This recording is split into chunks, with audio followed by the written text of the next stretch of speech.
नमस्कार, welcome to affairs तक। दोस्तों, पिछले दिनों ट्विटर को $44 बिलियन में खरीदने के लिए एलन मस्क काफ़ी चर्चाओं में बने हुए थे। ये चर्चाएं आजकल फिर तेज हो गई हैं क्योंकि एलन मस्क ट्विटर के इस डील से पीछे हट गए हैं। दरअसल टेक टाइटन एलन मस्क अब सोशल मीडिया प्लेटफॉर्म ट्विटर को नहीं खरीद रहे हैं। मस्क ने इसकी घोषणा कर दी है। मस्क $44 बिलियन के ट्विटर के इस डील से पीछे हट गए हैं। बता दें कि इस खबर के आते ही ट्विटर के शेयरों में भारी गिरावट दर्ज की गई है।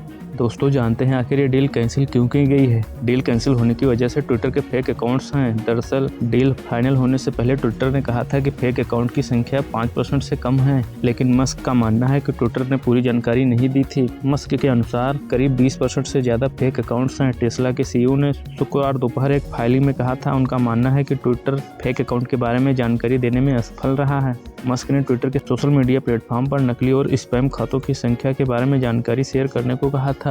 कुल मिला के देखें तो दोस्तों, ट्विटर के इस डील से एलन मस्क के पीछे हटने का मुख्य कारण इन्हीं फेक अकाउंटों को बताया जा रहा है। इसके संबंध में ट्विटर के बोर्ड के चेयरमैन ब्रेट टायलो का कहना है, कंपनी इस मर्जर को किसी भी हाल में पूरा करना चाहती है। इसके लिए अब कानूनी रास्ता अपनाएंगे। बात करें ट्विटर को खरीदने के लिए एलन मस्क काफी समय से मेहनत कर रहे थे, लेकिन कई समस्याओं से भी जूझ रहे थे, जिसमें एक समस्या कैश की भी थी।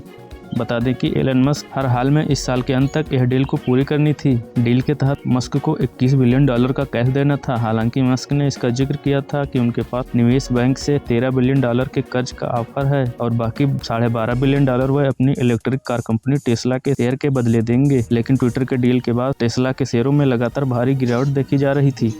इससे मस्क को काफी नुकसान हुआ। इस साल मस्क की संपत्ति लगातार घटती जा रही थी। दूसरी सबसे बड़ी वजह क्रिप्टो करेंसी में बड़ी गिरावट की भी हो सकती है। दरअसल एलन मस्क कुछ फंड क्रिप्टो करेंसी से जुटाने की तैयारी में थे, लेकिन पिछले कुछ महीनों से क्रिप्टो करेंसीज में दुनिया में बड़ा उथल पुथल देखा गया है। ऐसे में ज्यादातर करेंसीज क्रैश हो गई हैं। इस हालात में क्रिप्टो करेंसी से कैश जुटाना नामुमकिन सा हो गया था। ब्लूमबर्ग बिलियनर्स इंडेक्स के मुताबिक मस्क के पास क्रिप्टो के काफी एसेट हैं। मस्क ने खुद कहा था उनके पास बिटकॉइन, ईथर और डॉगकॉइन के स्वामित्व है। हालांकि यह स्पष्ट नहीं हो पाया कि उनके पास क्रिप्टो संपत्ति कितनी है। आपको बताते चले कि बिटकॉइन, ईथर और डॉगकॉइन तीनों ही करेंसीज रिकॉर्ड निचले स्तर पर पहुंच गई हैं।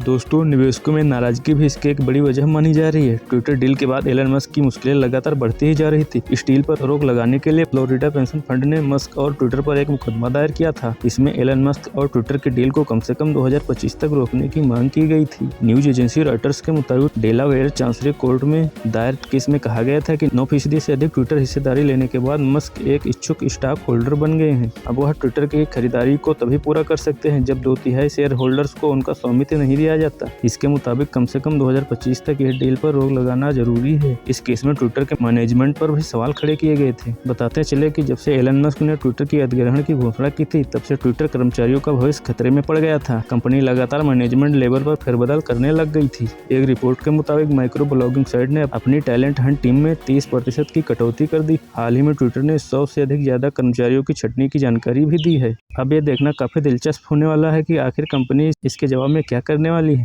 दोस्तों, आपको बता दें, ट्विटर डील कैंसिल होने से मस्क को $1 बिलियन का जुर्माना भरना होगा। सिक्योरिटी एक्सचेंज फाइलिंग के मुताबिक ट्विटर या एलन मस्क से कोई भी इस डील से पीछे हटेगा तो उन्हें $1 बिलियन का जुर्माना देना होगा। दोस्तों, एलन मस्क ट्विटर के इस डील से पीछे क्यों हटे, कमेंट सेक्शन में आप जरूर बताएं। धन्यवाद दोस्तों।